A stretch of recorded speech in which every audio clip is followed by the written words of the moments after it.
Hello student, देखिए हम अब आगे पढ़ते हैं। इसके फर्स्ट वीडियो में इसके आगे का पढ़ा दिया गया है। अब आगे देखते हैं भारत में यूरोपीय व्यापारिक कंपनियों का आगमन। हम क्या पढ़ेंगे? हमारा मेन पॉइंट इसमें भारत में यूरोपीय व्यापारिक कंपनियों का आगमन। ठीक है, तो 15वीं शताब्दी के यूरोप में घटित हुई कुछ प्रमुख घटना कुस्तुनतुनिया पर तुर्कों का अधिकार, पुनर्जागरण आंदोलन, वैज्ञानिक एवं औद्योगिक क्रांति तथा भौगोलिक खोजों के प्रति आकर्षण ने भारत एवं पूर्व देशों के प्रति यूरोपीय लोगों में एक नया आकर्षण उत्पन्न किया।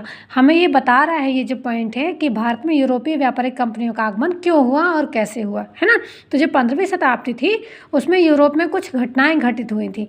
वहाँ से किसने कुस्तुनतुनिया पर तुर्कों ने अधिकार कर लिया था। उसके बाद वहाँ पुनर्जागरण, हमारे भारत में पुनर्जागरण आंदोलन हुआ। वैज्ञानिक एवं औद्योगिक क्रांति तथा भौगोलिक खोजों के प्रति आकर्षण ने क्या किया, भारत एवं पूर्व देशों के प्रति यूरोपीय लोगों में एक नया आकर्षण उत्पन्न कर दिया।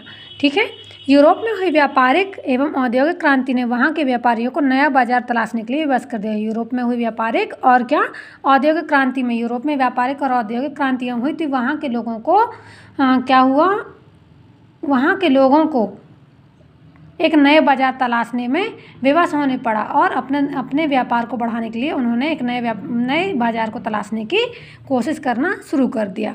पूर्व के लिए नवीन मार्गों की खोज का बीड़ा कोलंबस, वास्को डिगामा जैसे प्रसिद्ध नाविकों ने उठाया। और क्या किया गया, पूर्व के लिए नवीन मार्गों यानी नवीन मार्गों को खोजने का जो श्रेय है वो किसको जाता है, कोलंबस, वास्को डिगामा। हम जानते हैं सबसे पहले हमारे यहाँ कौन सा पुर्तगाली नाविक आया था, वास्को डिगामा ही आया था। तो ये सब किसके जाता है, प्रसिद्ध नाविकों को जाता है नवीन मार्गों को खोजने का श्रेय। कोलंबस 1492 में अमेरिका, बार्थोलोमिया डाइज 1487 ईस्वी में आशा अंतरिम तथा वास्को डिगामा 1498 ईस्वी में भारत के पश्चिमी समुद्री तट तक कालीकट पहुंचा। ये हमें बताया गया है कि कोलंबस कब आया था, 1492 में अमेरिका आया था। और बार्थोलोमियो डाइस कहाँ आया था, 1487 ईस्वी में आशा के अंतरीप में आया था। और जो वास्को डिगामा है वो सन 1498 ईस्वी में भारत के पश्चिमी समुद्री तट में क्या है, कालीकट पहुंचा था। कालीकट के राजा जामोरिन ने उसका स्वागत किया था। और कालीकट के राजा, वहाँ उस टाइम पर कालीकट के राजा कौन थे, जामोरिन। जब वास्को डिगामा आया था तो उसका स्वागत किसने किया था, कालीकट के राजा जामोरिन ने किया था। ठीक है, अब हम पढ़ते हैं वास्को डिगामा कौन था, एक पुर्तगाली नाविक था, है ना। तो हम पढ़ेंगे भारत में पुर्तगालियों का आगमन। 1498 ईस्वी में वास्को डिगामा के भारत आगमन ने यूरोपीय व्यापारियों के लिए भारत का द्वार खोल दिया। जैसे ही 1498 ईस्वी में वास्को डिगामा हमारे भारत में आया तो बाकी पुर्तगालियों के लिए उसने क्या कर दिए, रास्ते खोल दिए। एक नया रास्ता मिल गया, एक नया व्यापारिक केंद्र मिल गया और एक नया देश मिल गया उनको अपने व्यापार को बढ़ाने के लिए, है ना, यूरोपीय व्यापारियों के लिए।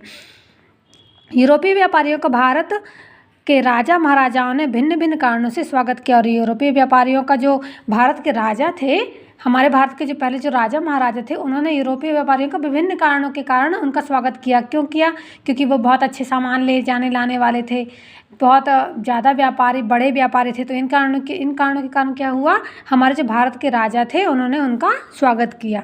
भारत में व्यापार के लिए सर्वप्रथम पुर्तगाली व्यापारी आए थे। जो हमारे भारत में व्यापार करने के लिए व्यापारी आए थे वो सबसे पहले कौन आया था, पुर्तगाली आए थे।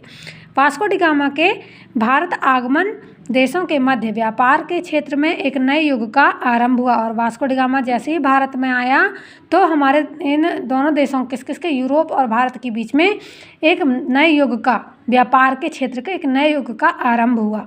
1500 ईस्वी में 13 जहाज़ों के बेड़े के साथ पेड्रो अल्वारेज कैब्रल भारत पहुंचा। और 1498 में कौन आया, वास्को डिगामा आया। और इसके बाद 1500 ईस्वी में कौन आ गया, 13 जहाज़ लेके, यानी 13 जहाज़ के बेड़ों के साथ व्यापार करने के लिए हमारे भारत में कौन आ गया, पेड्रो अल्वारेज कैब्रल भारत आया।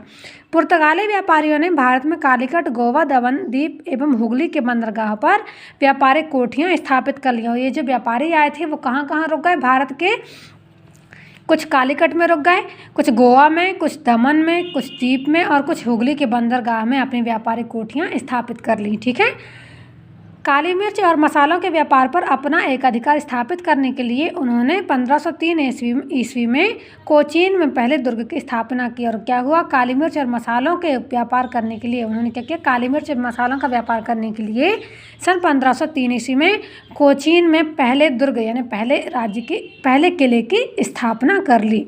1505 ईस्वी में पुर्तगाल की सरकार ने फ्रांसिस्को द अल्मेडा को भारत में प्रथम पुर्तगाली वायसराय बनाकर भेज दिया। और इसके बाद क्या हुआ, 1505 ईस्वी में पुर्तगाल की सरकार ने फ्रांसिस्को द अल्मेडा को भारत का प्रथम पुर्तगाली वायसराय बना दिया। अब क्या हुआ, वहाँ बहुत सारे पुर्तगाली हो गए। तो जैसे हमारी जनता के लिए एक राजा होता है, वैसे ही वहाँ भी पुर्तगालियों के लिए क्या बना के भेज दिया गया, वायसराय बनाकर भेज दिया गया। 1509 में ईस्वी में उसने पुर्तगाली सेना के बल पर द्वीप पर अधिकार कर लिया। और इसी प्रकार क्या हुआ, सन 1509 ईस्वी में उस पुर्तगाली ने अपनी सेना के बल पर यानी अपनी सेना के साथ में लेकर युद्ध करके दमन और द्वीप जो था ना, उसमें से द्वीप पर क्या कर दिया, उसने अपना अधिकार कर लिया। 1509 ईस्वी में पुर्तगाली वायसराय अलबुकर्क ने बीजापुर के शासक यूसुफ आदिल शाह से गोवा को छीन लिया। और फिर उसके बाद क्या हुआ, 1509 ईस्वी में पुर्तगाली वायसराय कौन हो गया, एक और अलबुकर्क। उसने क्या किया, बीजापुर के शासक थे यूसुफ आदिल शाह, उनसे युद्ध किया और गोवा को छीन लिया।